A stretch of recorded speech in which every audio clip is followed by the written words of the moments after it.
তারাবি নামাজ প্রশ্ন করেছে, বর্তমানে কাবা শরীফে কত রাকাত তারাবি হয়? তারাবি তো লেখেননি ভাই, তারাফি লিখছেন। এটা মক্কায় তারাবির সালাত আসলে দুইটা জামাত হয়।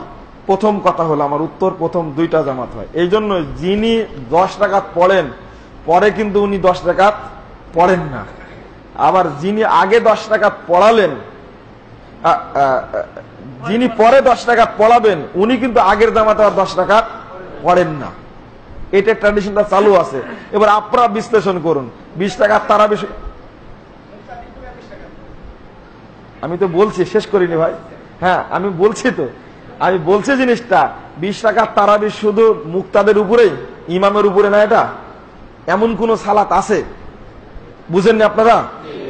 20 রাকাত যদি তারাবি হয় ইমামের উপরও তো 20 রাকাত, তাই না? ইমামরা 10 রাকাত পড়ে কেন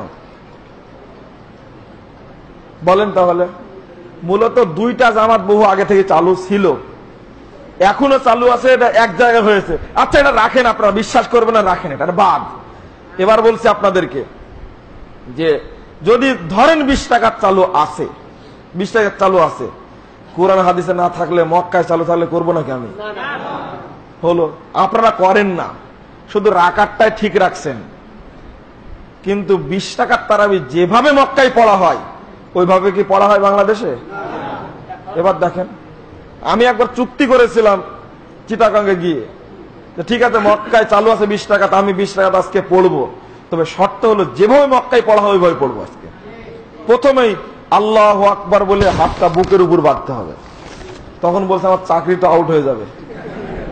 আপনি এত তাড়াতাড়ি আউট হয়ে গেলেন। আপনি ক্যাবেলতে একটা আছে, একটা হয়েছে। 2 নম্বর হলো যখনই গায়রুল মাগদুবি আলাইহিম ওয়ালাদ-দাল্লিন আসবে তখনই কিন্তু কাবা ঘরের ইমামের মতো আমিন বলা লাগবে। ফাটানো ইমাম আমিন, বুঝতে পারছেন?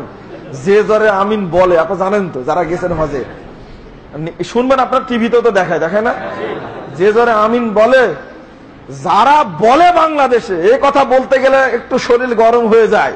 যারা বাংলাদেশে এসে বলে আমিন বললে সালাতের সমস্যা হয়, আমিন বললে মসজিদে বেরিয়ে যান, ওদের হজ করতে যায় কি করে? ওরা কি করে যায়? তাদের পিছনে সালাত কি করে হয়? এক। দ্বিতীয় বললাম রফুল আযান কিন্তু করতে হবে। রফুল আযান করে না ইমামরা? করে। শেষে বললাম বেতের সালাত যেভাবে মক্কায় ওভাবে পড়তে হবে। কিন্তু ওরা 2 রাকাত পড়ে সালাম ফিরে দিয়ে 2 রাকাত পড়ে, তাই না? বেতের সালাত, এটাও হাদিস আছে, সহিহ বুখারীর হাদিস, এটা হাদিস আছে এটা। এবার তখন বলছে যে ভাই ওই একটাতে ইমামতে আউট হয়ে যাবে, আপনি 8 রাকাতেই পড়েন, আমি 20 রাকাতেই পড়ি। এটা কোনো দলিল হলো? সুতরাং মক্কার উদ্ধৃতি দিয়ে ধর্ম চলে না, কোরআন এবং হাদিসের উদ্ধৃতিতে ধর্ম চলে।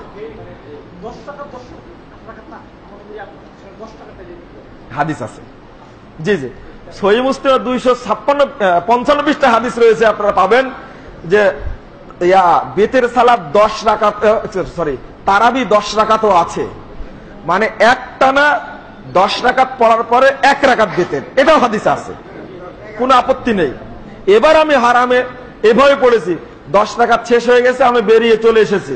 তবে আলহামদুলিল্লাহ একটা জিনিস হয়েছে, এই 10-12 বছর যাবত একটা বিষয় হয়েছে, সেটা হলো নাসিরউদ্দিন আলবানী এই ব্যাপারে শক্ত ফতোয়া দেওয়ার কারণে এখন কিন্তু প্রায় হারামে ফাঁকা হয়ে যায়। কিন্তু 10 রাকাত পড়ার পরে লোক, অনেক মানুষ বেরিয়ে আসে, আপনারা সচক্ষে দেখে আসবেন।